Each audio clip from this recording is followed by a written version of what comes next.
Before I get going, what a special month this has been at New Abbey. I don't know if you guys were here for the first week for our Community Sunday. It was just so beautiful. Were any of you here for that? That was like a third of you. This is what I love about this place, right? It's like 1/4 of you were at that thing and the rest of you weren't. And that's like such a classic New Abbey thing. Like we're rotating all of the time. So I never know who I'm talking to or who's in the audience, which is great. How many of you were at Pride?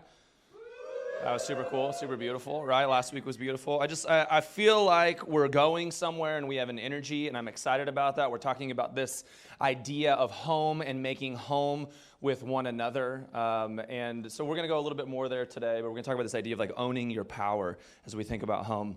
But I want to tell you the story. So last week I'm at a baseball tournament. Everyone got crazy for that, I know. Big sports ball audience here, which is what I love. I know you got to know your audience in Pride Month, you know what I'm saying? Huge sports ball fans. And so we're there with my kid, and then we have this event that gets canceled. And so instead of staying in upstate New York, we just say, hey, we're going to go to New York City for a couple days. So we go to New York City, and I want to take my kids to a Broadway show because they've never been to one. And so we go to Wicked because it's like the only kid-friendly thing, right? So now I'm about to do a little bit of confession for you. I originally saw Wicked like 15 years ago when it like was at the Pantages, and then saw it again for the first time in the movie like 6 months after all of you went and waited in line for the first day to see it and sing it and all that. I know who my audience is again, right? And I saw it like on an airplane. So that's how I saw Wicked, full confession. So I really don't like remember much about it. And really what I remember about Wicked now is like the movie. So that's like the first half, right? That's intermission is what's going on here. So yeah, obviously Wicked is like this beautiful story. It's all about power, right? It's all about owning your power. It's all about understanding your power, healing your journey, figuring out your own narrative, not letting other people shape you. Like the whole thing is like as biblical and as Jesus as one gets, right? She dies, right, for it. But here's the best part of Wicked for it. I completely forgot that she didn't really die. I was like so surprised. Everyone else knows this, right? I'm not a spoiler alert. I was the only person. No one else knows this? You're shaking. Did you not know this? Did I just spoil that for anybody? Yeah? Well, honestly, that's on you, just like it was on me. It's been out for 20 years. She's not dead. That's the whole thing. Dumbledore dies, book 6. If you don't know that, blame yourself, okay?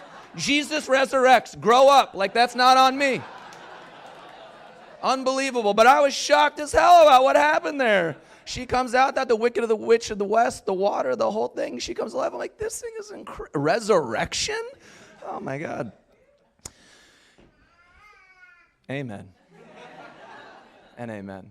And so I want to talk about owning power, and to do that, we're going to talk about that in a few ways. I want to talk about subversive resistance. And if we can talk about subversive resistance, then we can talk about an evolutionary, winding journey that is actually our lives. I feel like I really robbed some people of Wicked, by the way. I'm really sorry for that. Yeah, a couple of you. You think it's okay? Yeah, okay, who cares? I love that. That's exactly what I'm looking for in my life. Yeah, well, it's on you. If we can talk about our evolutionary winding journey, then we can talk about some tension. If we can talk about tension, then we're going to talk about the old stories that are in our lives. And if we can talk about that, I want to talk about some conversations with Beans and my brother-in-law. And trust me, they live on different sides of the planet. And if we can talk about that, then I want to talk about some concentric circles on a Sunday morning. So here's what I've been thinking about. One, I've just been thinking about this idea of owning your power. And the Bible, by the way, is obsessed with power. I don't know if you know that. It's just so aware that as human beings, this is how we live. The Bible is filled with stories of liberation, and it's all about this idea that as human beings, we are taught our power in inappropriate ways. And as human beings, we're collectors of power, and when we get power, when we are not taught how to live graciously and through health and through healing, we often use our power to hurt other people or to keep our power. That's just what we do as human beings. The whole language around like sin and death is really a conversation about power, right? It's a conversation that hurt people. And if you get power, if you're still hurting, guess what you're going to do with your power? You're going to go hurt other people, and healed people. If you have power and you find healing, guess what you're going to go do with your power? You're going to go bring healing into the world. It's why the stories of the liberation and the Exodus stories are all about power. It's all about what does a group of people who are slaves, who are oppressed, how do they now understand themselves when they find freedom? What will it look like when they have power now? Will they use the power that was used against them in the very same way? All of these stories of Jesus even are about power and the power that you have. And I've been thinking about it this week because I just honestly feel overwhelmed. I don't know if anyone else just feels that way. I feel overwhelmed for all kinds of reasons. I feel overwhelmed because I'm just in all of these conversations with people. And some of the Hebrew, Greek, you're welcome. You're fine. Some of the conversations I'm in are like really, really good and really, really meaningful. And I was in a text exchange with somebody this morning, and I'm just like, God, I don't want to respond anymore.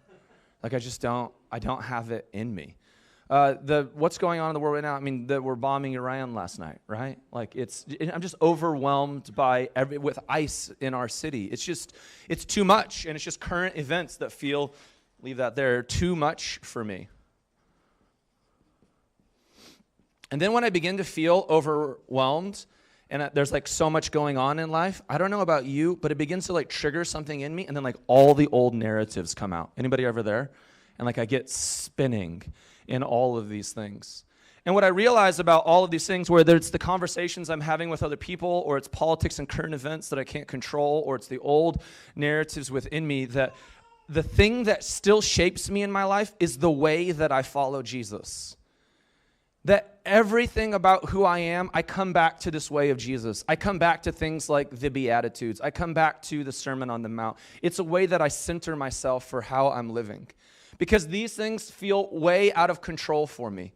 These things feel too big for me. These things feel like I don't have a handle on them. And when I come back and I recenter myself and I recenter the power that I have in a way of Jesus, it actually brings healing and transformation in my life. And sometimes I realize as a pastor, like we can talk about all of these issues. Like New Abbey's been through so many seasons, by the way. Like New Abbey's been going since 2013. So like we've done like all like the entire liberal journey. We've been angry liberals. Some of you were here for that. We've been like oppression Olympic liberals. If you've been there for that one, that's a fun one. We've done all of the things. And what I realized is it's not about being liberal or conservative. I spent a long time just harping on conservatives in this place. And then I spent a long time like harping on liberals because I'm like, well, we're just like preaching to the choir now. And then more and more that I'm in this place that I see your stories, I'm like, no, that being a liberal or being a conservative doesn't heal your life. That's not the thing that's going to transform you. What's going to heal you, what's going to shape you is your relationship to God, your power and how you own it and what's shaping that. That's what's going to shape your life. That's what's going to allow you to continue to have freedom. That's what's going to allow you to not only learn about your freedom, but to learn a way of Jesus where if you have freedom, you go bring freedom to other people. Because that's the thing about like a liberal ideology or a conservative ideology. I don't know about you, but when I hear either, I'm not like more people have freedom from it. It just feels heavy all the time, and it feels like nobody's ever winning. Amen again. I agree. You're fine. Babies are welcome. Seriously, in Jesus' name, babies are welcome here. I love it. What I care about is how we orient ourselves around the conversation of power and how we learn to own it for ourselves again. And here's why. Is because I think that we live in a world, whether it's the conversations that you're having with people and other people's opinions and their thoughts and their ideas and the things that are going on in their lives, or whether it's current events that feel too big, or the narratives that are in your life that are too much, or the old narratives that are not serving you anymore, or the limiting voices in your life, is that at some point, we got to grow in a way that is transformative. At some point, we got to grow in a way that gets beyond that. At some point, we need to find healing in a way that not only heals ourselves, but heals other people around us. So to do that, I want to read from you one of my favorite stories. It's something I recenter myself with all of the time, and something that shapes New Abbey. And it comes from Matthew chapter 5, and it goes like this. You have heard that it was said, eye for an eye and tooth for a tooth, but I tell you, do not resist an evil person. If anyone slaps you on the right cheek, turn to them the other cheek also. And if anyone wants to sue you and take your shirt, hand over your coat as well. If anyone forces you to go 1 mile, go with them 2 miles. Give to the one who asks you, and do not turn away from the one who wants to borrow from you. You have heard that it was said, love your neighbor and hate your enemy, but I tell you, love your enemies and pray for those who persecute you. I freaking hate that verse. That you may be children of your Father in heaven. He causes his sun to rise on the evil and the good, and sends rain on the righteous and the unrighteous. If you love those who love you, what reward will you get? Are not even the tax collectors doing that? And if you greet only your own people, what are you doing more than others? Do not even pagans do that? Be perfect, therefore, as your heavenly Father is perfect.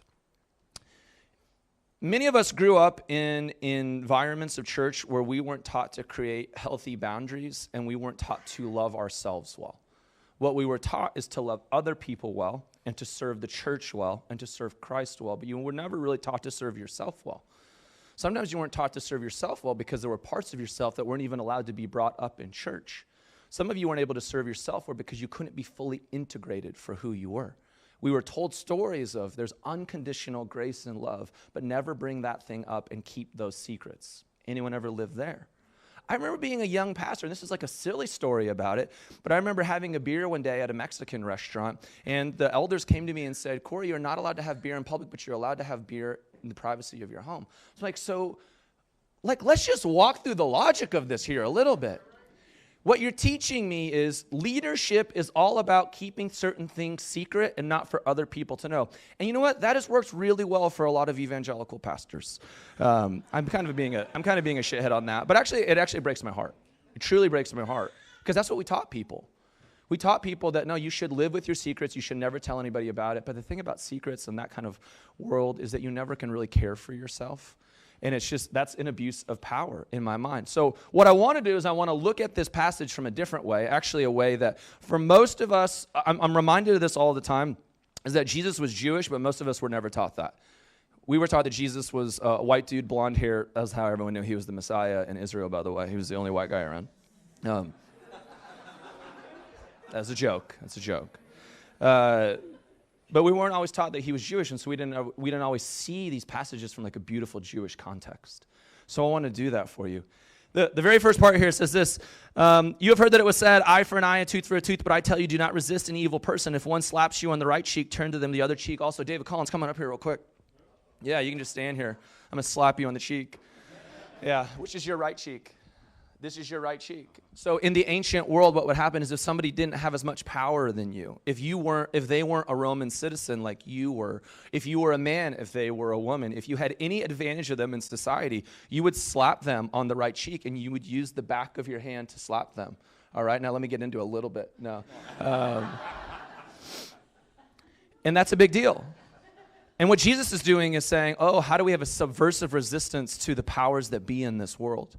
So if somebody comes and they have power over you and they're slapping you on the right cheek, you're not going to go fight them. You're not going to go use your words. You're not going to go get into an Instagram commentary chat and believe that you're going to win because we all know that's crazy talk, right? What you're going to do is you're going to do a subversive resistance. So you're going to say, here's my left cheek. Because the moment that you show them your left cheek, you're forcing them now to slap you with an open hand. And if they slap you with an open hand, that's the very moment that you are now an equal in their world. Jesus is subverting the narrative. Jesus is saying, thank you so much, David Collins, everybody. There you go. Jesus is trying to give us a different way of living. Jesus is trying to say what they're trying to do is trap you into a certain way of life that's liberal or conservative or this or that. But what I want to give you is a completely different way. What I want you to do is to own your power in a different way. What I want to do is I always want you to see yourself as an equal. I always want to see that you have value. And if they're going to go harm you, you're going to stand up in a different way. By the way, this gets real tricky if you don't have boundaries in your life, because we've also been in the churches where it's like, go keep putting yourself in harmful situations. Do not put yourself in a harmful situation. This is a metaphor and an idea for your way of living internally. This is not asking you to keep putting yourself in abusive spaces so that you get hurt more. So let's make sure that we really understand what's going on there.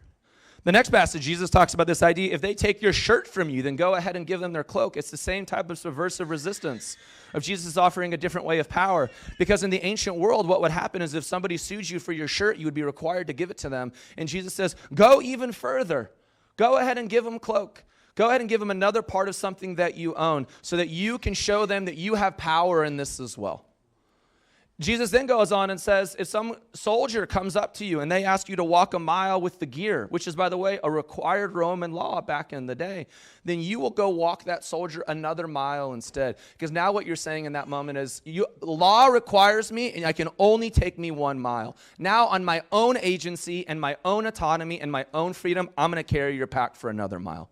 Because in that mile, you're going to realize I'm an equal. You're going to realize that I have agency. You're going to realize that I have power here and that you're not going to take that from me. It's wildly subversive and a different way to live. And then Jesus gets into this idea of the sun and the rain shine on everybody, and to love your enemies, which is, by the way, one of the most difficult Christian ideologies to get behind. It's also like a wildly pacifist ideology to get behind. I love the quote from Gandhi. It goes like this, that every religion in the world knows that Jesus is a pacifist, except Christians, right? Yeah, exactly. Because we've been some of the most powerful people in the world with some of the most powerful militaries in the world, and we've never had to submit our power. But everything about the way of Jesus is saying, I want you to have all of the power within you. I want you to be so confident in the image that you're made in.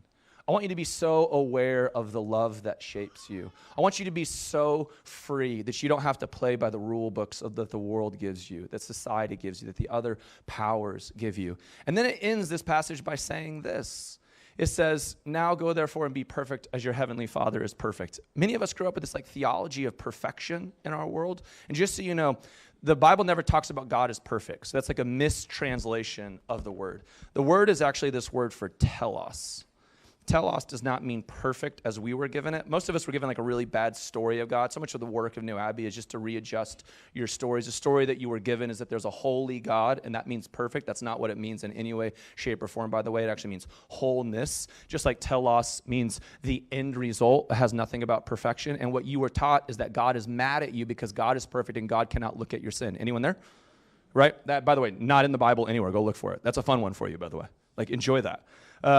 Rather, what it's talking about is that God is trying to always bring you back to your wholeness, and God is very well aware of the destination and the journey that you're on and the wholeness that you're trying to achieve in your life. And God is very aware that that thing is a process. It doesn't happen in a day.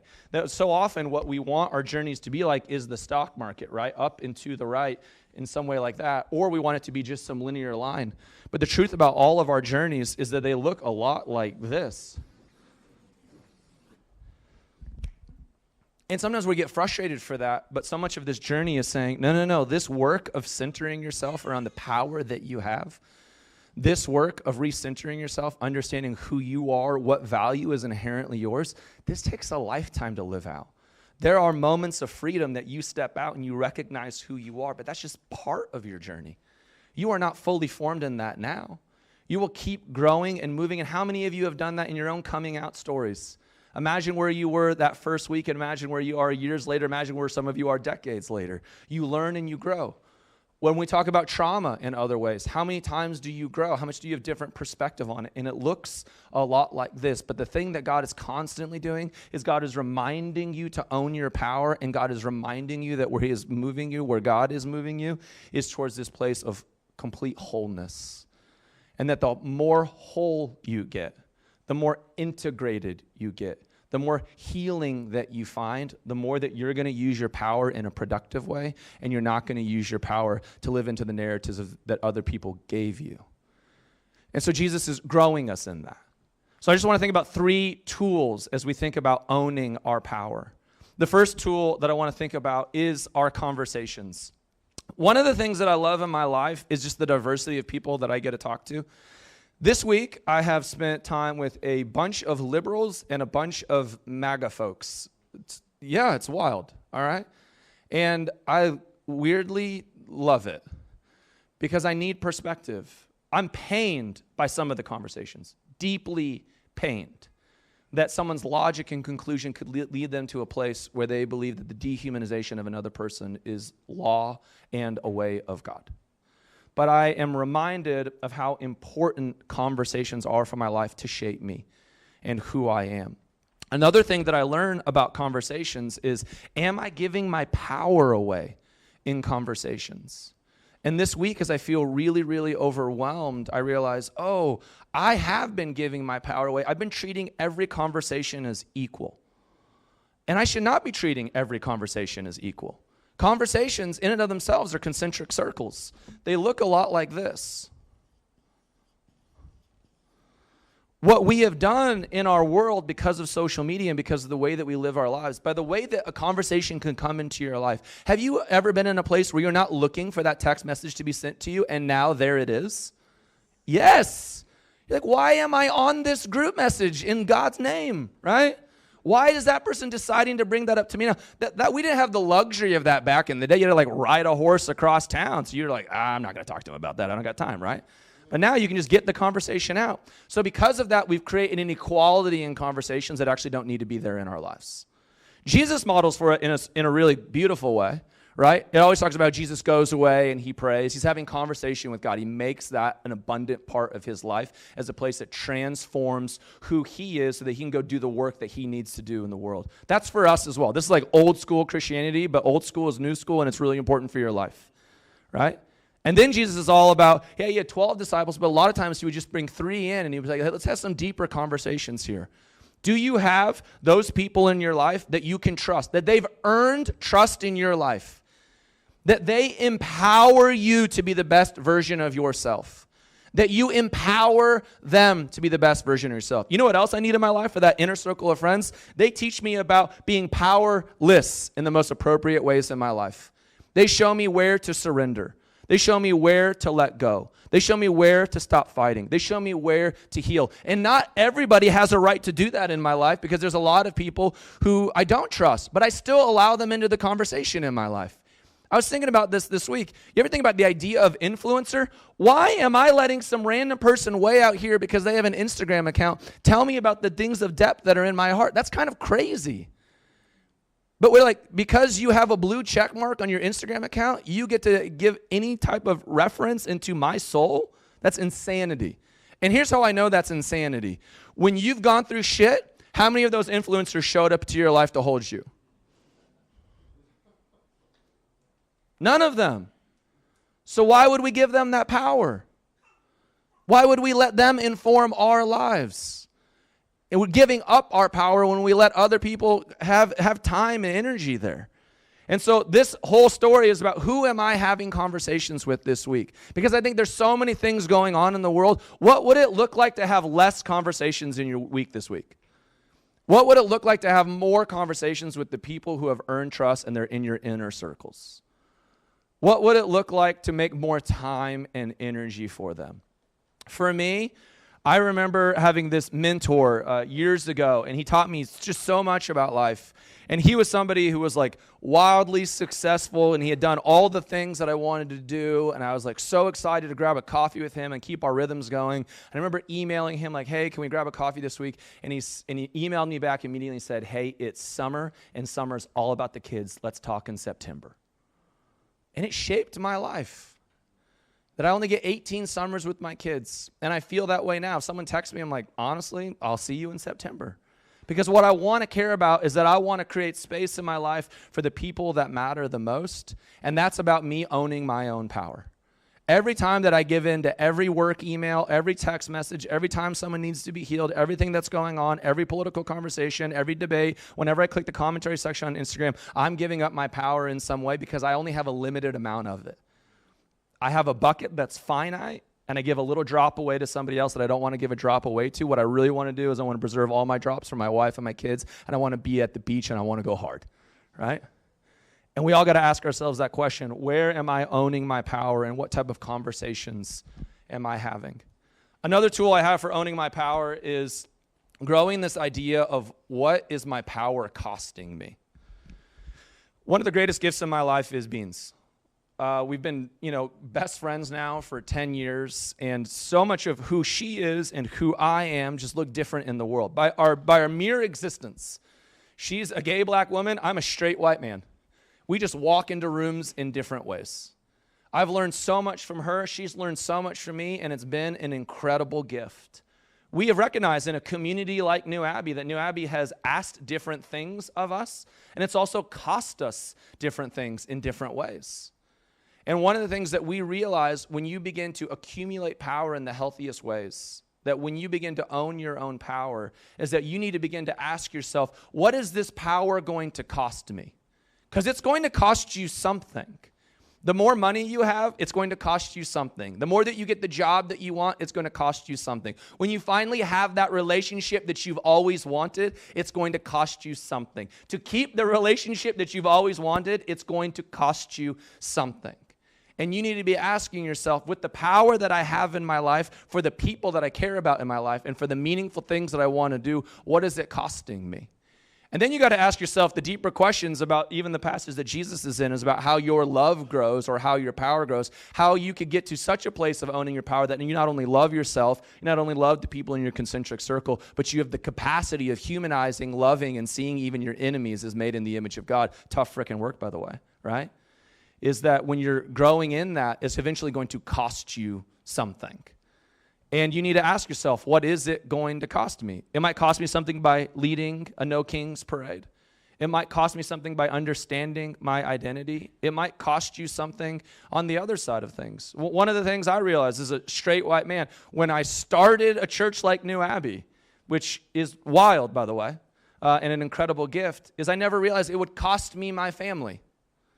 I never realized it would cost me a text message from my cousin in the middle of the night who says, Cory, I just want to remind you that you're sending people to the second lake of fire. Hi, Tim. Like, how is your mom? It cost me something. I realized that more that I have been in this world, right, it's cost me things of people that I love. I went through something years ago here where I thought I was caring and loving people in the most appropriate way possible. And I thought I was doing all the things I was supposed to do, and I ended up finding out that I was actually really hurting somebody unbeknownst to me, and they came after me, and that cost me something. It cost me the ability to know who can I trust in a church that I created.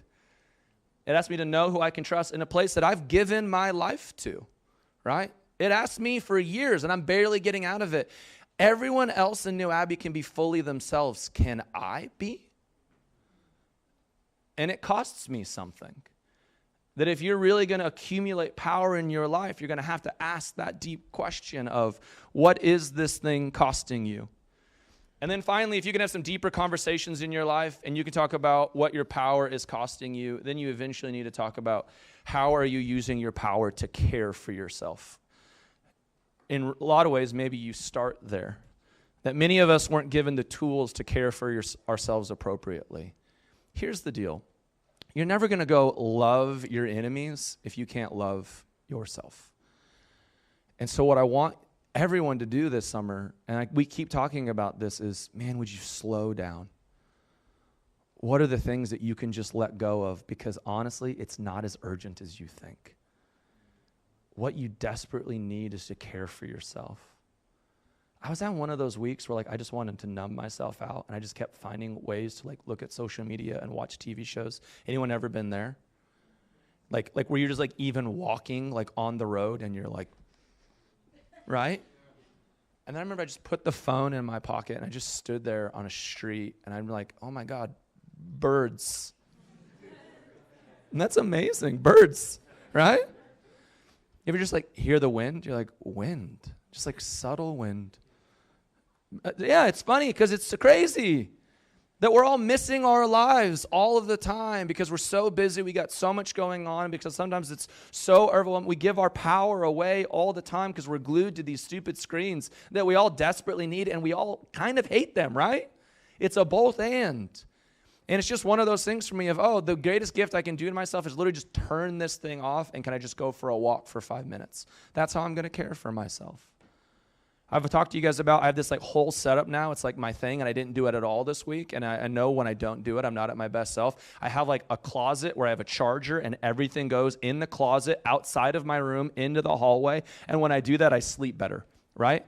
When I'm not waking up and the first thing that I'm doing is rolling over and looking at my text messages and what the hell is happening in the world, and what is this person texting to me? I care for myself. For me, care for myself right now is all about my relationship to my phone and the power that I'm giving away to my freaking iPhone, Steve Jobs, right? But I don't know about you. How are you going to care for yourself this summer? How are you going to reclaim some of the power that you need in your life? Maybe it's just a summer where you say, sorry, Mom, let's talk in September. Honestly, I really do want that job, but if I showed up where I'm at right now into that job, I'm probably not going to keep it. I'm probably not going to give it my best. And maybe what I need is a road trip. Man, if I actually got that relationship, I'd sabotage the hell out of that thing. Maybe what I really need is to go to a therapist. I don't know what you need this summer, but go reclaim some of your power. Go deeply care for yourself. Go sit with friends in a park and drink like natural wines and have some freaking good cheese, right? Yeah, like in Jesus' name. Go do that. But that's what we need. Jesus cares about power. Jesus cares about owning your power. Jesus eventually wants you to be able to love your enemy, but you're never going to love your enemy if you're giving your power away to everybody else. Would you care for yourself this summer, New Abbey? Would you so deeply care for yourself that you understand the cost of your power and what you have in this world? Would you keep being thoughtful about the conversations that you're having and that it's not an equal opportunist opportunity here? That would you be really, really thoughtful about the people who get access to your life? Would you cut some things out, slow down, renegotiate with yourself? Because you're going to need that power if we're going to keep living into a deeper resistance, into a deeper liberation. And if we're going to just deal with what's going on in the world, we got to care for ourselves first. Would you go find 3 or 4 people around you, and would you answer this question? How can you practice owning your power this week? Enjoy.